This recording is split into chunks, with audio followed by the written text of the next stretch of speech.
Politique internationale aussi dans le recueil comme chaque année. L'Irak, avec une caricature très dure sur le nombre de morts totalement banalisé dans ce pays. C'est vrai qu'on en parle finalement comme de rien.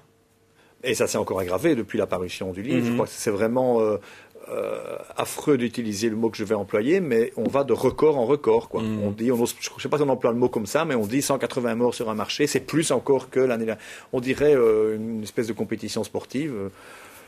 Je ne sais pas ce qu'il faut dire là-dessus, c'est quand je n'ai plus rien à dire que je m'étonne juste de ça. Quoi. L'Iran, également, au centre des caricatures, le Liban, et ces situations politiques difficiles donnent lieu à des dessins, je vais dire, très sobres, parfois très forts, comme celui-là, l'Iran en marche.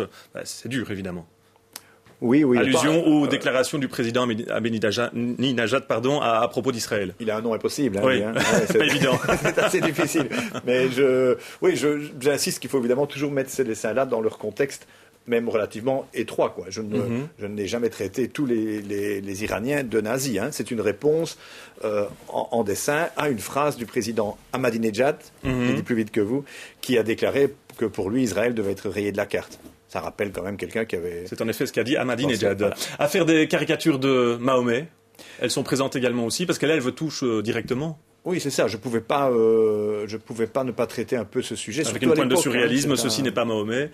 Oui, on a tous les dessinateurs du monde. On a été confrontés, interpellés, interviewés, parfois amenés à répondre à cette question. Moi, j'ai toujours dit à l'époque que j'espérais, pour moi, qu'il n'y ait pas un avant et un après l'histoire des caricatures. Vous voyez, cette histoire a fait des morts quand même. Hein. Il y a des gens qui ont été tués pour ces bêtises. Tout à fait. Et moi, je pense que modestement, dans mon travail, j'essaie qu'il n'y ait pas donc un avant et un après. Je ne veux pas avoir peur de dessiner quelque chose après ça, et je ne veux pas me dire que les choses étaient différentes avant.